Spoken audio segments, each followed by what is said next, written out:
हमारी जनरेशन के आप सब लोगों ने पढ़ा होगा, इतिहास में पढ़ाया जाता है कि साहब जो कुछ मोहम्मद गजनी ने किया सोमनाथ पे, वो तो केवल पैसा लूटने के लिए किया था, उसका कोई धार्मिक भावना से लेना देना नहीं था।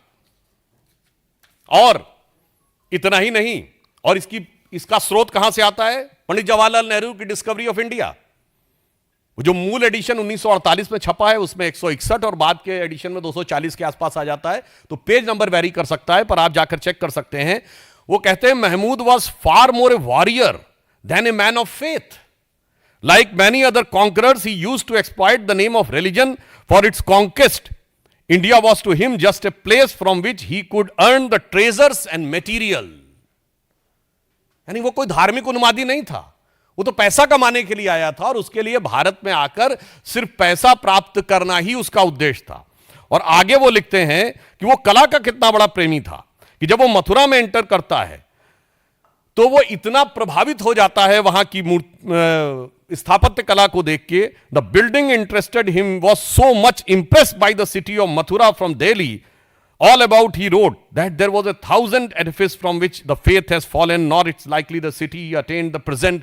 वो कहते हैं कि वो देखकर इतना अभिभूत हो जाता, कहता लगता ही नहीं इतनी सुंदर मूर्तियां और सुंदर मंदिर और सुंदर भवन मनुष्यों के बनाए हुए हैं, ये तो जिन्न के बनाए हुए हैं।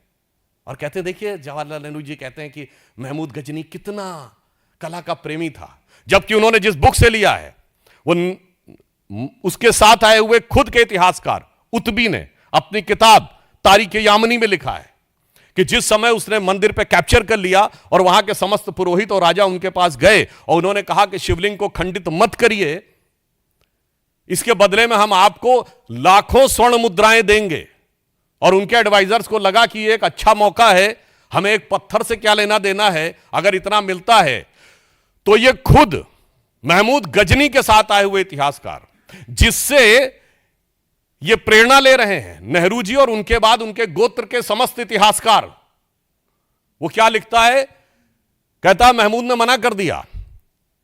किस लिए मना कर दिया? वो कहता है इसलिए कि मैं चाहता हूं कि कयामत के दिन मैं एक बुत शिकन के रूप में जाना जाऊं, ना कि बुत परस्तों के साथ सौदागरी करने वाले एक गलीच बुत फरोश के रूप में।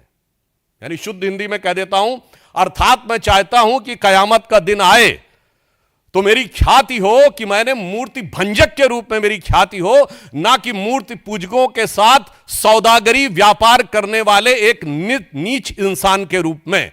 अब बताइए जितने लेफ्टिस्ट और ये सब समझाते हैं ये सारी थ्योरी डिमोलिश्ड जो उसी में लिखी हुई है, मगर इतिहास को कैसा डिस्टॉर्ट किया गया। और सुनिए जो नेहरू जी ने लिखा डिस्कवरी ऑफ इंडिया में, जो कहा गया कि वो बड़ा प्रेमी था, ठीक इसी में इसी किताब में, और ये एन नंबर ऑफ रेफरेंसेस में बहुत लिखा गया है, history of India as told by various historians, इसमें है translation of Tarikh ul Yamini by of the Mahmud chronicles, उसमें भी लिखा है कि जैसे ही वो मथुरा में देखता पहले तो बड़ा प्रभावित होता, फिर कहता सारे मंदिरों और बिल्डिंगों को नष्ट कर दो। और डिस्कवरी ऑफ इंडिया में वो सेंटेंस गायब। और इंटरप्रिटेशन ये कि वो तो बहुत बड़ा कला प्रेमी था। इसलिए आज भारत की अस्मिता के साथ हुए इस आघात और उसके साथ हुए इस घिनौने मजाक को याद रखने की आवश्यकता है।